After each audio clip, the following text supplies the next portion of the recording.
class, Mr. Rasmussen here. This is lesson 11E. And in 11E, we're going to be talking just a little bit about kidney stones and kidney failure, just to give you an idea of these problems that can happen when our kidneys stop working or other sorts of problems. First, I want to talk about kidney stones. And we see in this picture here, we have a couple of kidney stones here, mainly round kidney stones.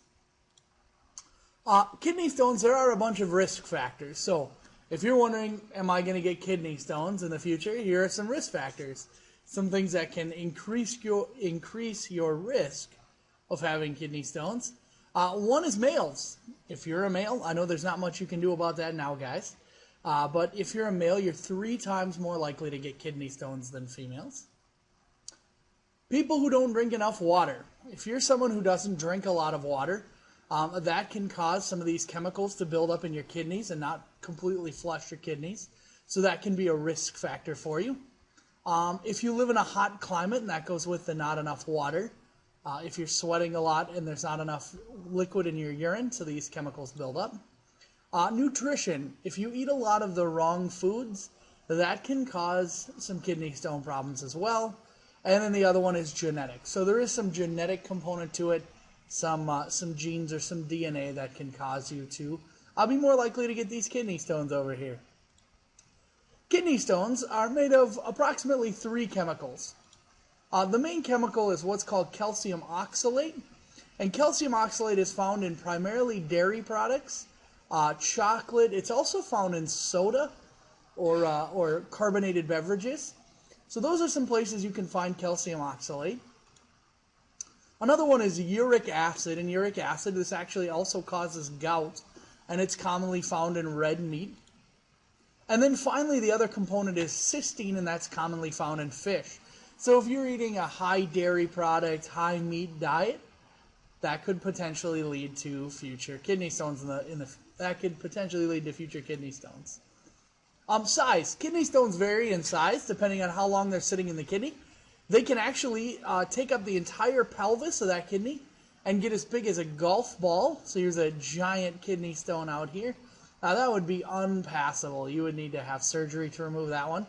Over here, and then they can be small, they can be sand. Here's ones that are 2 to 3 millimeters big. So common size of a smaller kidney stone. The shape is completely irregular. There is no shape. Some of them are round. Some of them are actually very jagged and spiked. If you can see this one over here, looks like a really painful kidney stone. Here's a nice microscope image of the surface of these kidney stones. We can see that the surface of the kidney stone has lots of these like sharp blade-like structures, causing to a lot of the pain that people feel when they pass it. Treatments. If you have kidney stones, there's a few things you can do to get rid of them. One of the most ingenious ways that we solve it is something called lithotripsy. And what happens is patients lay on this bed here, and we put this sort of soft probe up against the kidney, and then we use sound waves. So this thing uses sound waves to penetrate the kidney and actually shake up and break up the stone using sound waves.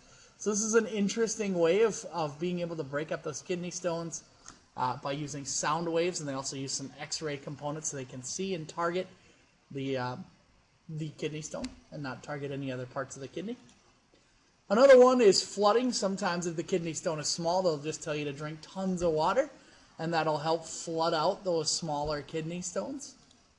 There are some medications that can dissolve calcium oxalate, so that you can take these medications and they'll go through your kidneys and they'll help dissolve the calcium oxalate that makes up your kidney stones. And then finally, once again, if you have a giant kidney stone, you're probably going to have surgery to remove it. So surgery is another possibility for removing these if it gets too bad. Now, you don't want to do surgery. It's invasive. They'll try the other ones first, and they'll use surgery as sort of a last-ditch effort. Okay, that's a little bit about kidney stones. Fairly interesting idea, or fairly interesting problem. And I know there are people in this building that have suffered from kidney stones, and I know people that have suffered from kidney stones, and they are not pleasant by any means. Like, bring you to your knees painful. So let's talk a little bit about kidney failure. And the main thing I want to talk about is is what happens if you have kidney failure. One of the major leading causes of kidney failure, by the way, is high blood pressure. So if you have high blood pressure, that pressure pushing through your kidneys can damage the nephrons, can damage that component of it. So high blood pressure is a huge component into this kidney failure here. So the high blood pressure can lead to kidney failure. And what happens if your kidneys fail? Well, if your kidneys fail, you have three options. And I'll be honest with you, none of these options sound appealing to me. So definitely you want to take care of your kidneys. The first option is hemodialysis. This is a very common option. This is my grandfather had kidney failure at the end of his life due to diabetes, and he had hemodialysis. And so what happens is in hemodialysis, they hook you up to a dialysis machine, and then they pump your blood through a filter. So your kidneys can no longer filter your blood, so they use a machine to actually filter your blood for you, and sometimes you go 2 to 3 times a week for a couple hours, and that will filter your blood for you, and they'll put back in clean blood, and then you go to the doctor and have your blood filtered a couple times a week, and it's not a pleasant, kind of a big ordeal if you have to continue to be driven to the hospital to have dialysis. Another type of dialysis that's an interesting type is what's called peritoneal dialysis. And peritoneal dialysis is a little better because it allows patients to be mobile, although it has its own complications. And it's actually going to use some of your tissue. So the peritoneum is a tissue that runs around your abdominal cavity. And you can see it down here. Here's your peritoneum.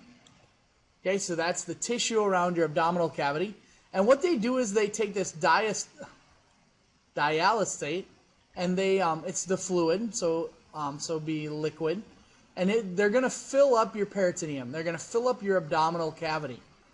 Okay, and then by osmosis, that will cause some of the chemicals to rush in here, and then as that water moves across this membrane, it's going to filter the blood.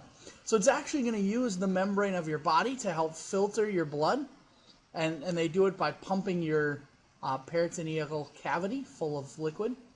So fairly interesting way of doing it, but another way of filtering out chemicals. And the last one is a transplant. And I know that the transplant is not an easy option.